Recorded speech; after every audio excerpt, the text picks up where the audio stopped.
Toyota Wigo 1.0-liter engine producing 66 horsepower versus MG3 1.5-liter engine producing 118 horsepower. Kita nyo yung likod ni Wigo and yung likod ni MG3. And then dito naman yung side profile ni Toyota Wigo. And here you are seeing the side profile of MG3 2024. So pagpasok nyo sa interior ni Toyota Wigo, you will be welcomed with hard plastics everywhere. Honestly, it does not sound as sturdy, which is a disappointment considering that this is a G variant. Now the seats are comfortable, malambot siya, no? This is the layout of the infotainment system. Ayan, makikita nyo floating siya, hazard light, and yung kanyang air vent, and then yung kanyang aircon. Ayan, engine start stop. Tapos ito yung kanyang 12-volt socket. Alright, and then 2 cup holders at the center. Layout ng kanyang cambio. Ayan. And then ito yung kanyang manual parking brake. Wala siyang center armrest.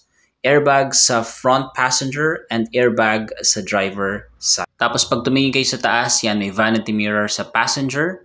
And another, walang vanity mirror sa driver's side, but it's okay. Dome light, and then yan yung kanyang anti-glare na rear view mirror. Tapos, guys, makikita nyo yung kanyang gauge cluster. Ayan yung air vent, no? Which is parang katulad ng raise. And then yan yung controls ng windows and ng side mirrors. Dumako naman tayo kay MG3. So pagpasok nyo pa lang guys, makikita nyo agad yung malaking pagkakaiba nila sa interior, no? Parang mas well thought of itong konsepto ni MG3 when it comes to interior design. So makikita nyo yung audio controls integrated na dyan sa manibela. Ayan. So mas maganda yung layout niya and mas pleasing to the eyes.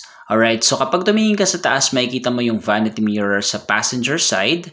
And of course, when you go to the driver's side, ayan, meron ding vanity mirror. Kapag tumingin naman kayo sa center, makikita nyo yung dome light na maliwanag.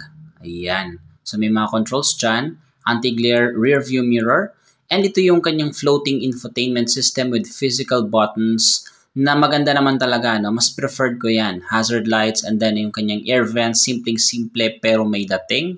And then yung kanyang USB ports, and then 12-volt socket. Cup holders, no? Mas maganda yung layout nito guys, mas moderno. And then glossy yung kanyang gear lever. Ayan yung kanyang layout ng kanyang cambio. Parking and auto hold assist ay dipindot na lang, kaya mas mukhang moderno yan. Okay, so yan yung wireless charging, and then yung kanyang center armrest. So mas maganda, mas moderno yung layout nito ni MG3, yung interior, no? Sa dashboard pa lang, the attention to detail is excellent. Ayan, no? Air vent, okay, yan yung kanyang lock and unlock buttons. And then yung controls ng windows and ng headlights. Ayan, and ng side mirrors. Yung manibela is adjusted tilt lang, no? Hindi siya telescopic. Pero na-adjust naman yung seats, so I think it's okay. So again, there you have it, the dashboard layout of MG3. Ayun yung kanyang start-stop system. And ito napansin ko guys, no, flat top and flat bottom yung kanyang manibela, which is very, very sporty na tingnan. Okay, so dumako naman tayo dito sa likod na part ni Toyota Wigo, and mapapansin nyo bare na bare siya, no? Walang cup holders, walang anything. Okay, yan lang. Okay, seats are soft, but that's it. Okay, legroom is decent for a car of this size. Makikita nyo. And then yan yun, meron palang isang cup holder sa gitna. Wala siyang center armrest.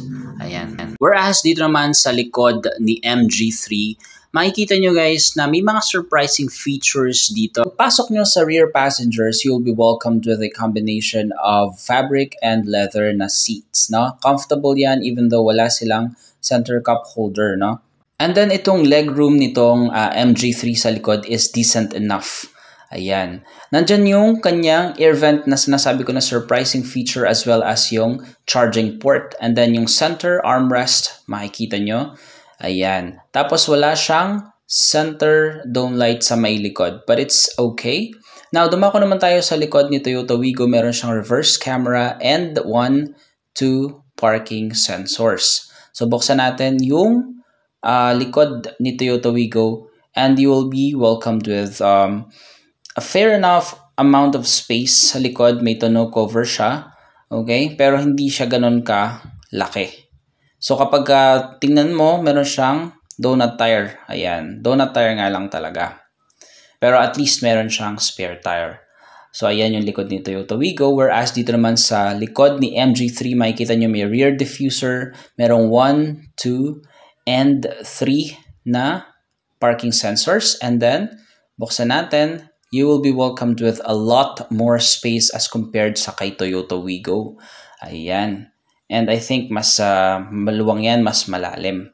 Tapos kapag tingnan nyo, wala siyang spare tire. Ang nasa kanya is yung tire repair kit. So, mas maganda sana kung merong spare tire para sa akin. So, yan, sarado na natin. And of course, si MG3 ay meron siyang reverse camera. Ayan, napaka-sharp ng looks ni MG3. Front and yung rear wheels ni MG3 ay parehas disc brake. Okay, whereas yung kay Toyota Wigo naman is disc sa unahan and drum sa hulihan. So there you have it, guys. I hope you enjoyed this video. Until next time, bye!